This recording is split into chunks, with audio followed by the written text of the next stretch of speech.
Go and grab your Bewear merchandise today. There are t-shirts, sweatshirts, phone cases, and more, all with the link down in the description below. You do not want to miss out.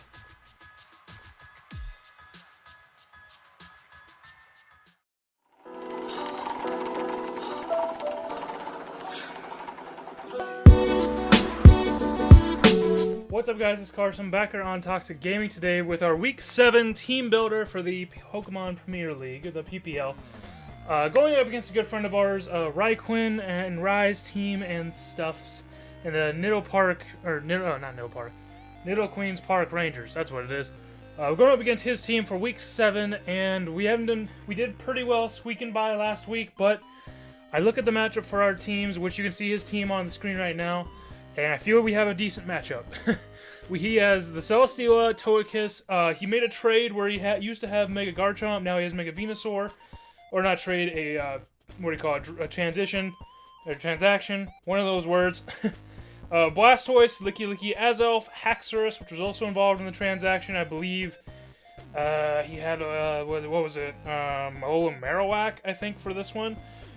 Then he has Heliolisk, Piloswine, and Barbarical, who's a Z user. He, I believe, lost a Z user? No, Azelf and Togekiss are his other two Z users, with Togekiss being the Super Z.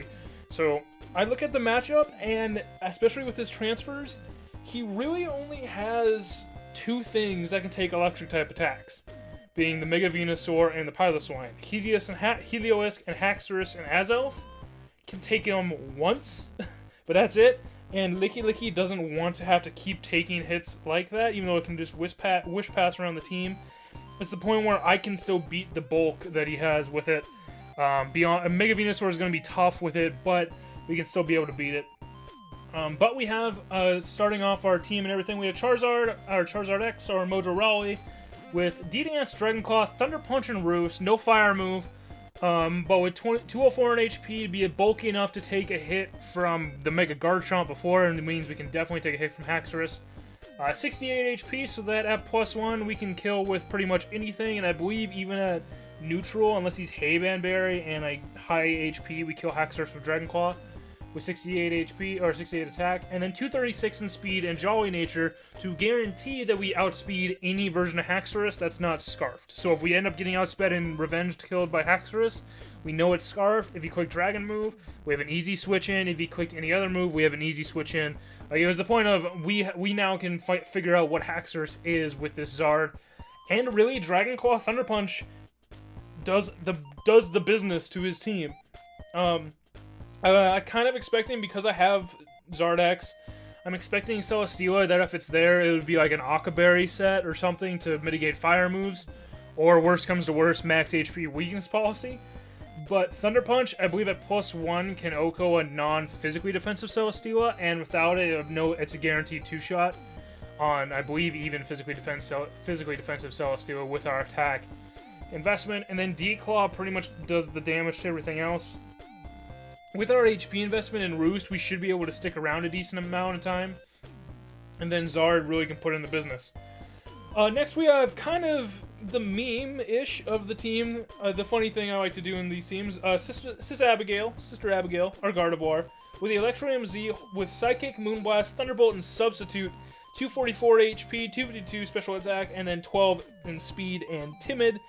It was the point where, like, I wanted the extra speed by going Timid instead of Modest. I didn't feel like I needed the extra attack for what my plan was for this Gardevoir. And the entire plan for this Gardevoir was to somehow, like, maybe Celesteela kill something or whatever, but we bring Gardevoir in on Celesteela on a free switch, and then we trace the Beast Boost, and then Z Thunderbolt kills everything bar an AV or specially defensive Celesteela. Now, if he's AV or specially defensive, Zard can take care of it easy.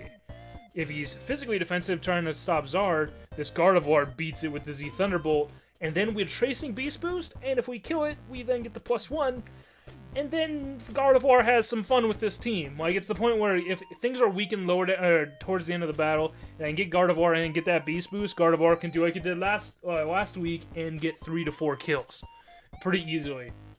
I have Substitute on there, just in case, like, if he's guessing a Z T-Bolt or something and goes into Piloswine, I can pop a sub instead, and then get 2 hits on the Piloswine and do heavy damage with Psychic or Moonblast on the Piloswine.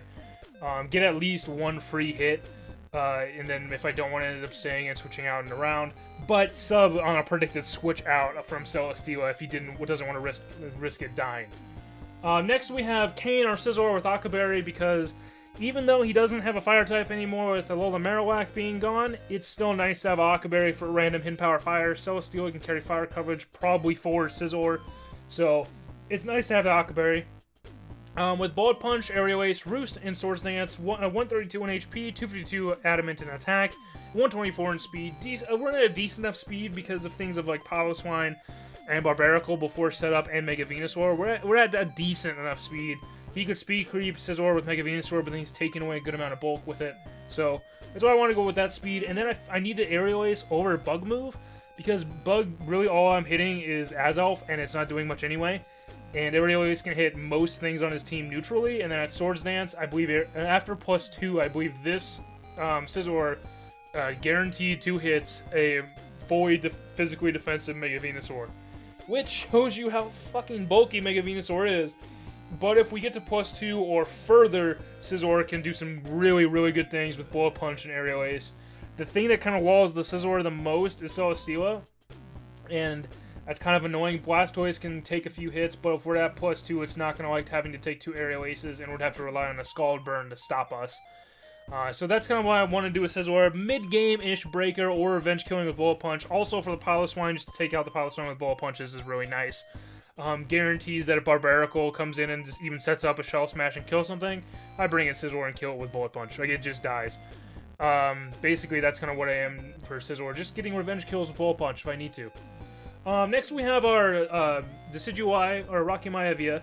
He was kind of decided this week to be the leftovers defogger on our team, but also having Spirit Shackle, Sucker Punch, and Leaf Blade with 252 in HP, 12 in attack, 4 in defense, 228 in Careful Nature and Special Defense, and then 12 in speed, just in case of speed creeps. But what this Decidueye was kind of meant to do was to, if we could, trap, like, Azelf on him setting up a free rocks in front of us, thinking he can just set up and then knock us off. And then Spirit Shackle plus Sucker Punch beats Azelf. That's really what we need to do with it. If we trap anything else, it'd be basically like if you swapped out and say we trapped Haxorus, it would be a Spirit Shackle Sucker Punch thing. But Decidueye's main goal, his entire over-encompassing goal, is to defog away rocks for Zardex. Because with Piloswine being there and Azelf, he has an easy setup with Azelf to be a lead rocker, and Piloswine could get late game rocks too. But we need Decidueye for the defog. And then also, it was my thought earlier, when we had an earlier build of this team, I had Dugtrio on here to set up my own rocks, and then Decidueye would have spin blocked for Blastoise, but without having now, as you can see, kind of the preview of not having Dugtrio, spin blocking is kind of meh, as we're not going to be setting up hazards. But Leaf Blade for stab for the Blastoise as well, and just dual stab with Sucker Punch and Defog, Decidueye can do pretty well. It's just an overall thing we need, our switch in to sack something off. That's Decidueye for us this week. Next, we have Jushin, our Jolteon, which is not a Scarf Jolteon this week, even though I kind of run that a lot. It's leftovers, Thunderbolt, Hidden Power Ice, Baton Pass, Substitute, with 116 in HP, 252 in Special Attack, and then 140 Timid in Speed. And this Jolteon, I believe, guarantees that we outspeed Azelf, even like Timid Azelf and all that, or Timid or Jolly Azelf. And it's really, Thunderbolt does the thing to the 90% of his team. Hidden Power Ice is the thing to basically a lot of other things. But the best thing I want Jolteon to do is to be able to set up a sub on him, like switching out and saying to Piloswine, we set up a sub, Baton Pass then into Zard, into Gardevoir, or into Scizor, and now we have them either one behind a sub that Piloswine can't break, or we have a free switch into any of those, two of which are setup mons, and Gardevoir being able to set up a sub. So any of those, that combination of getting a substitute passed into them is primarily what Jolteon's for. And then late game, after Scarfers are gone, hopefully, passing on, just hitting things with T-Bolt. That's really all Jolteon needs to do. Staying alive with leftovers would be nice so we don't get guaranteed 2-hit KO by some things, especially with our HP investment. But that's kind of what Jolteon's for. Really also to stop any type of Celesteela that's not Scarfed, or like a weird, or not weird setup, but like a different type of setup speed of Celesteela. But that's really kind of what we have for Jolteon. Next we have, finally, we're bringing him back. We have We the People, Braviary, a Choice Scarf Braviary with Brave Bird. Oh, excuse me, my throat got dry. Brave Bird, Superpower, U-Turn, and Retaliate with 4 in HP, 252 in attack and Atom, and then 252 speed. Now, this Braviary is very, not really situational, but it was the point of, originally when I had Dugtrio on this team, I really didn't have anything for Mega Venusaur. So, like, my thing for Mega Venusaur, quote-unquote, was hitting him with Dragon moves with Charizard, hitting him with Psychic on Gardevoir, and then Aerial Ace with Scizor. Like, that was kind of what it was, but, like, non-stab Aerial Ace, stab Dragon Claws, but it's still Mega Venusaur, it's still going to take something. And then, if depending on, like, if he went specially defensive Venusaur instead to beat Gardevoir, then Gardevoir doesn't touch it. So it was a weird thing where Venusaur could, depending on the build, make one of these three useless against it, and then Jolteon's Hidden Power Ice is completely useless against it, and Decidueye can't fucking do anything. So I felt like because of the Mega Venusaur being there, and for the fact of it being my, channel quote-unquote mascot, figured I might bring it, and I needed to bring Braviary to scare the living hell out of that thing. And as of right now on the team, Braviary is the prime lead, being that we can Scarf U-Turn if there is the Azelf, break an Azelf Sash immediately, and Reconnection. What a great thing. Be right back, guys. Okay, I'm back. Don't you just love internet when it decides to go out on you at 3 a.m.? But, basically, lead Braviary to U-turn out on the Azelf, break its Sash, and then if he decide to set up rocks, we get the free switch then into Decidueye and a free Spirit Shackle on either the Azelf. If he can knock us off, it won't kill. But we can get the Spirit Shackle onto it. If the Azelf stays in, if he decides to go into Heliolisk or Licky expecting it, more power to him, but we can then play around him. Or whatever he decides else to switch into will be locked in for one turn, and we can then lock in, and if we obviously don't take any damage from Azelf, we can U-turn easily, or defog easily, then Sucker Punch before we die to get damage. And then Braviary, basically every time something dies, after Celesteela is gone, and every time something dies, Braviary can come in and Scarf Retaliate. And it's the point where Retaliate goes from a base 70 power move to a 140 power stab move, and I'm scarfed into it, so I'm faster than anything that's not scarfed on his team.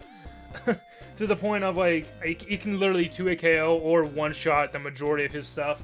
The things that I won't be able to completely one-shot is stuff like the Licky or Blastoise, which superpower I have for the Licky, and then Brave Bird for the Blastoise. Piloswine, superpower. Barbaracle would be another superpower. Like, it's the things where Braviary can cover everything and hit everything hard, but all of a sudden Retaliate might late game, especially if there's chip damage on stuff. Scarf Retaliate might just completely wreck, and we can get kills with Braviary finally. But that's really what we got for Raya's team. I'm looking forward to it. Battle's coming out tomorrow and stuff. I believe mine's around like 11 or like noon Central Time. I think it's like noon Central Time that I'm planning on having the battle come out. But make sure you look out for that. There will be more stuff going on this weekend for battles and other content and stuff coming out. Go check out Rye's team builder and everything else that went up today on his side to see what his plans are for us. Make your predictions and everything down in the comment section below and stuffs. Do all that. Go ahead and support anybody else in D2 or D1 for the PPL. All their links are down in the description below. T-shirts as well from the beginning.